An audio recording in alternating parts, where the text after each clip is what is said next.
for coming. It's our privilege to host you today. We hope it's a learning experience and you take away some very salient education points from our visit today. The idea of a research extension center that you're visiting here today has implications all over the world, and I've talked with some of your COSAGRO officials about this idea, and you have some of the motion in place to develop research extension centers in Kazakhstan. I'm eager to hear more about that development and how it can make farmers more profitable and more productive in Kazakhstan. So to tell you about the function and the overall mission of our research center, Mr. Blaine Schatz is our director. Blaine has many, many years experience here, 38 years, 36. So by training, he's a research agronomist, so the crop production and the livestock production fit very well together, and we are a model of that at this research extension center. Well, first of all, as Vern indicated, welcome to Carrington, welcome to North Dakota. I want to make a few comments just to clarify or to verify for you what the Research Extension Center is. The Research Extension Centers are a department within North Dakota State University, and specifically NDSU Agriculture. NDSU Agriculture has the primary role in the state to provide support by research and education for North Dakota's agricultural industry. When I refer to NDSU Agriculture, that's actually our agricultural experiment station and our extension service. The agricultural experiment station is the part that has the responsibility to conduct research to address challenges that producers have in the state, but their responsibility is research. The NDSU Extension Service, their primary role is to take that research findings, that new information, and extend it via educational programs to our producers. At North Dakota State University, the main research faculty, the larger number of faculty that do research, are located at the university in Fargo. The Carrington Research Extension Center, as Larry indicated, is one of 7 centers that are located across the state to do more site-specific research activities. They're scattered across the state to do specific research in those regions. As you look across the rest of the United States, not all states have that significant number of out-state research stations. We believe that at North Dakota State, that's a strength of our system, that we have these 7 out-state centers that are very strong and viable programs. Here at this center, we are a fairly large center in that we have a rather diverse research program. This center deals with both livestock and crop-based needs of our producers. So among the professional staff at the center, we have people that work specifically on animal science, along with agronomy issues that include plant diseases, soil science, forages, basically anything involving crop production. We have scientists that are able to address the challenge or the deficiency that a producer may have related to crop production. We also have research that looks at nutrient management or also livestock environmental management issues. A research extension center would not be complete without a group of educational or extension specialists. And here at the Carrington Center, we have extension specialists that program in the same areas of which we have research focus. As I indicated, this center is probably the largest research extension center in that we have a very diverse program. We also have a fairly large staff of around 37 staff, of which about 17 are professional and 20 are in support role.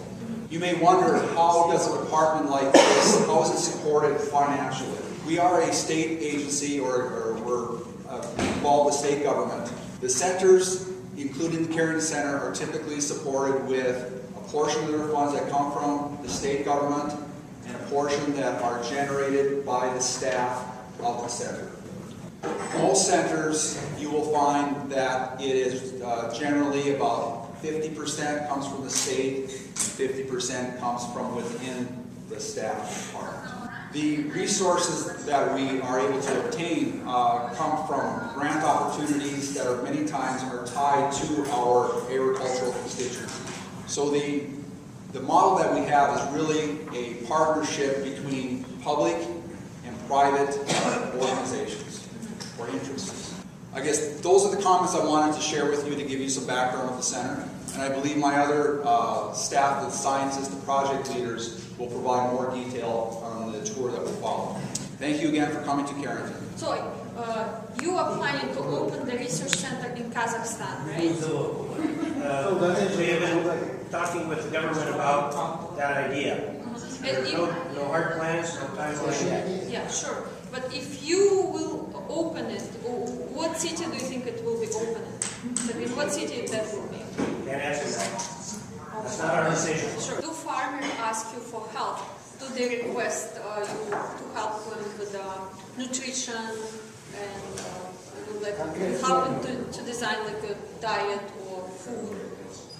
Certainly, or whether it be a question related to an animal ration or a question related to a crop production practices, yes, we welcome a producer to ask us that question, and we will very willingly share our knowledge with them. So how does it exactly work? So do they pay you or you just help them?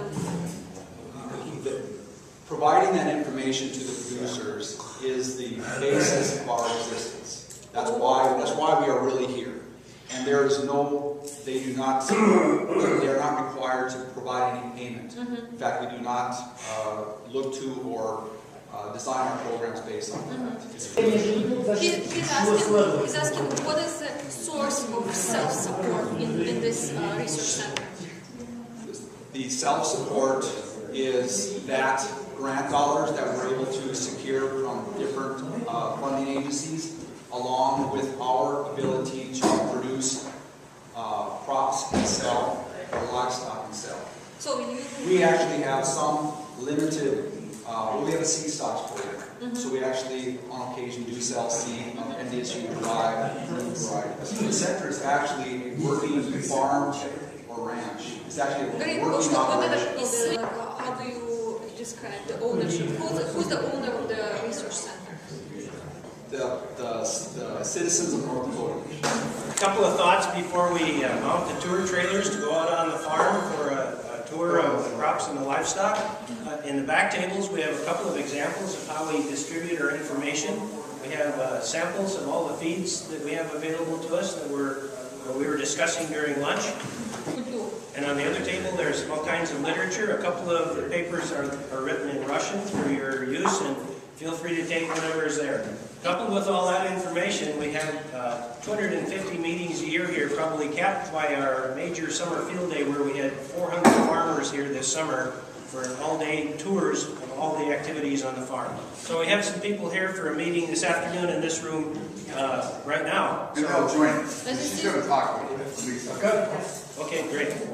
I want to introduce special guests. Roger Gushis and his wife Nergul, that are neighbors and friends of ours. Nergul is from Kazakhstan. I am part of the Carrington Center. I work with people in Fargo on certain projects that we agree on the project. Dr. Mike Osley is a research agronomist. He will be with us on the trailer to talk about crop production for feed. Jen Engel is a livestock research specialist. She will be with us on the tour as well. Someone asked about internships. Carly Copenhaver has been an intern with the livestock research program this summer.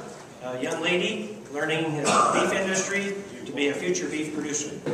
Dr. Jerry Stucka is the statewide extension livestock veterinarian, so he teaches other veterinarians about animal health. Okay, I'd like to introduce Lisa Peterson. She is responsible for training farmers all across North Dakota on appropriate care and management of animals, giving injections, treating the cows carefully, not abusing animals. And so Lisa has a meeting next door, but she's going to tell you a little bit about her work. So I work with the state's beef and dairy producers to improve the quality, consistency, and safety of the beef they produce. And our program is jointly funded by our beef checkoff, so they take $1 per head of every animal that's sold and put it into research, education, and promotion, and NDSU. Today, we're teaching feedlot owners ways that they can improve basically the animal welfare and animal care of their livestock. Yeah, I mean, like the Kazakhstan farmers coming here and having training. How much we're going to cost? The major cost is getting here. Yeah, exactly. So it's, I mean, I guess the main question was that is the price for the training courses going to be the same as the for American? Oh, sure, yes. What's that? One more person introduced is Mary Berg. Mary Bird, пожалуйста. Mary works with manure to maximize its value in fertilizing your crops. She also works with composting dead animals, and that's one of the stops we're going to have, so she can show you how that's done to get rid of the animals that die.